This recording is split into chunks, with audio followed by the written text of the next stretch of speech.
Friends, bank Nifty ನೋಡಿ one daily ಒಂದು important events ಆಗಿದೆ. ಇದೊಂದು ಟ್ರೆಂಡ್ ಲೈನ್ ಏನು ಡೇಟ್ ಈ ಕ್ಯಾಂಡಲ್ ಅದು ಬರುತ್ತೆ ಮೇಲಿಂದ ಕೆಳಗಡೆ, ಅದನ್ನು ನೆನ್ನೆ ಬೀಟ್ ಮಾಡಿ ಕೆಳಗಡೆಗೆ ಬಂದಿದೆ.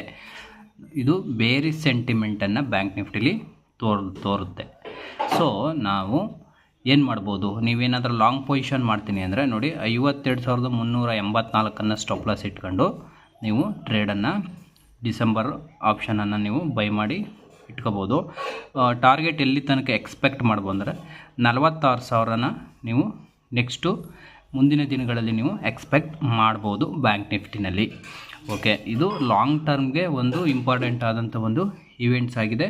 ಅದನ್ನು ನೀವು ಕ್ಯಾಚ್ ಮಾಡ್ಕೋಬೋದು. ಆದರೆ ಡೇ ಟ್ರೇಡ್ ಮಾಡೋರು ಇವತ್ತಿನ ಒಂದು ಟ್ರೇಡನ್ನು ಅನಲೈಸ್ ಮಾಡೋಣ, ಯಾವ ಥರ ಟ್ರೇಡಿಂಗ್ ಸೆಟಪ್ ಆಗಿದೆ ಅಂತೇಳಿ. ನೋಡಿ, ಇದೊಂದು ಟ್ರೆಂಡ್ ಲೈನು ತುಂಬ ವ್ಯಾಲ್ಯೂ ಆಗಿತ್ತು. ಇದನ್ನು ಬ್ಯಾಂಕ್ ನಿಫ್ಟಿ ಬೀಟ್ ಮಾಡಿದೆ. ಓಕೆ ನೋಡಿ, ಇದೊಂದು ಬ್ಯಾಂಕ್ ನಿಫ್ಟಿ ಈ ಟ್ರೆಂಡ್ ಲೈನನ್ನು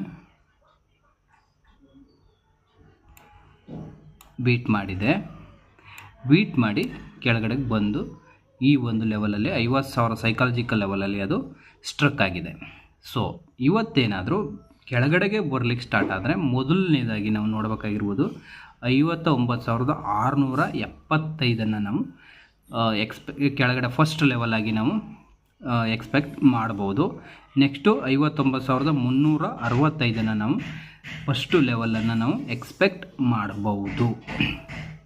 ಇನ್ ಕೇಸ್ ಮೇಲ್ ಹೋಯ್ತು ನೋಡಿ, ಇದು 50 ಮಿನಿಟ್ ಚಾರ್ಟಲ್ಲಿ ಡೋಜಿ ಬಂದಿದೆ. ಈ ಡೋಜಿಗೆ ಅದೇನಾದರೂ ರೆಸ್ಪಾನ್ಸ್ ಮಾಡ್ತಂದರೆ ಎಗೈನ್ ಅದು ಮೇಲ್ಗಡೆ ಎಷ್ಟು 50,500 50,200 ಈ ಲೆವೆಲ್ಗಳನ್ನು ಅದು ಟಚ್ ಮಾಡುವಂಥ ಸಾಧ್ಯತೆ ಇರುತ್ತೆ.